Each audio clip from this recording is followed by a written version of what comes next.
it's Tony back again with another video, and today I'm going to be reviewing a book called Guilty Pleasures by Laurell Hamilton.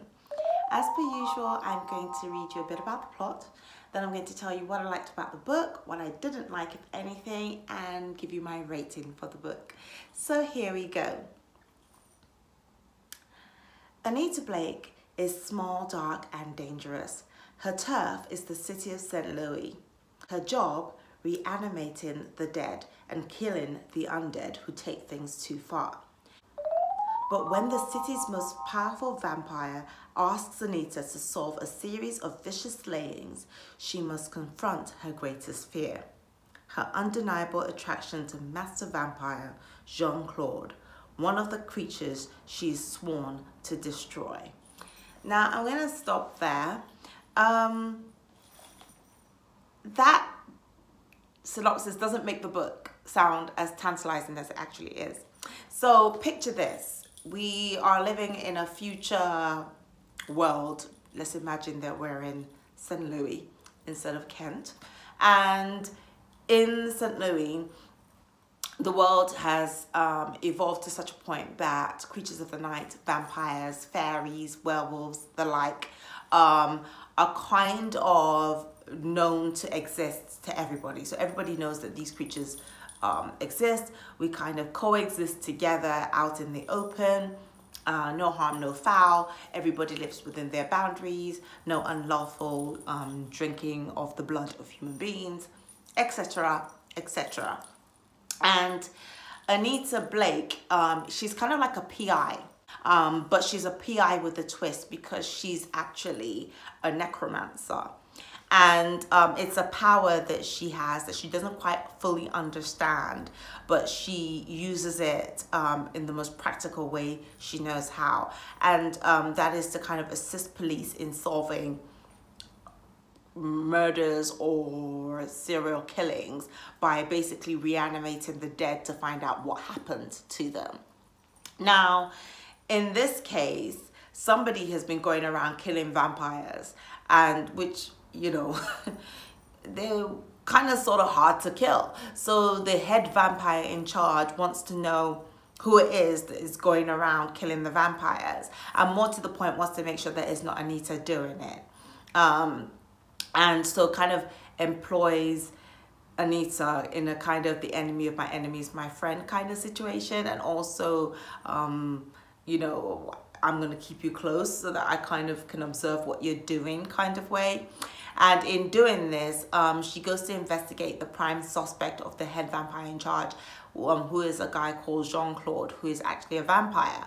And Jean-Claude kind of works in this kind, he's a politician, really. So he knows that Anita's been sent to him because of some kind of political something that's going on in the vampire circles. So he tries to bind Anita to him so that she cannot be used as a weapon against him. And in doing so, kind of takes control of Anita, which is something that she absolutely loathes and rebels against. And so the book is really, really good because it kind of explores that kind of crazy dynamic, and it's a lot more complicated in the way I'm describing it than the synopsis actually let us have it. So for that reason, I really, really enjoyed this book, and I loved Anita's character. She was so practical.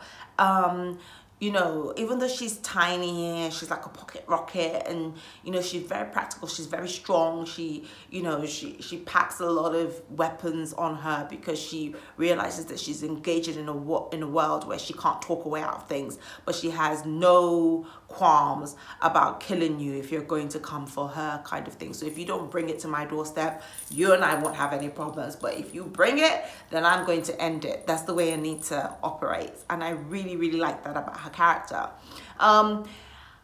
Jean-Claude was Jean-Claude in the sense that he's not a good guy, but he's not entirely a bad guy either. So you're kind of sat on the fence with this character. You don't like him, but you don't hate him, but you you don't dislike him, but you kind of feel like there is enough about him for you to know that this is a dangerous guy and I'm not supposed to like this character, but it's a complicated character that I want to find out more about. So for that reason, I mean, I think Laurell K. Hamilton did a fantastic, amazing job in making characters that are not typically likable, kind of, you know, you respected the nature of the beast. Do you know what I mean? It wasn't like other vampire novels where the vampire is kind of, you're just supposed to fall in love with the character or find him endearing or something like that. No, you realize that this is a dangerous being and you wanted to keep him firmly at arm's length. So I really enjoyed that. The main baddie in the book, or yeah, well, spoiler alert, baddie in the book is Nicklaus, who is the guy that invited Anita to go and investigate all these spate of killings that's been going on. So you got to learn about the complexity of his character as well, and his relationship with Jean-Claude, and why the dynamic was the way it was. And I really enjoyed the way Laurell K. Hamilton explained like the political inner workings of vampire society and how they kind of operated within the broader society that the rest of us live in, but we're not of it, if that kind of makes any sense. So I would give this book a 4.2 out of 5 for a book in this genre, because I mean, I feel like when I read paranormal books, romances, or especially books about vampires, I have to categorize them within that genre. So I can't look at it like in terms of all the other books in the world that I've ever read. I have to kind of put them in their kind of box and grade them accordingly. And it's not to say that they're any less than any other kind of book.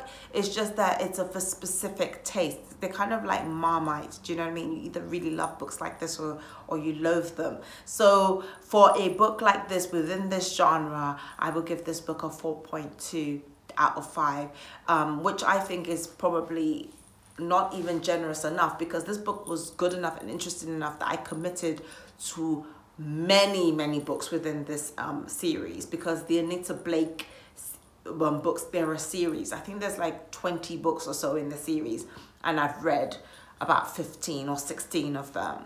And I will review my favorite ones within the series in other videos. I mean, as the book progresses, or the series progresses, it becomes something else, and it becomes very salacious and very sexual, and so I didn't love them as much as the earlier books in the series, like Guilty Pleasures. But if you've read the Anita Blake books, and you know what I'm talking about how, like, you know, the earlier books in the series, the character was a certain kind of way, and you want to recommend books with that kind of initial Anita Blake character, please leave your comments down below. Leave your comments down below anyway. Let me know your thoughts on the books. Did you read them? Did you enjoy them? Are you picking it up because I said they are worth the read? Let me know. I'd love to engage with you guys, so please engage with me. And as per usual, you can either respond on this video or send me a message on Instagram. I'm Toyin Afolabi-Ogunbi on Instagram, and I'm Toyin 149125 something. I will leave it down below on Twitter, so you can let me know what you think. So as per usual, please like, share, subscribe, and hit the notification bell. And until next time, bye.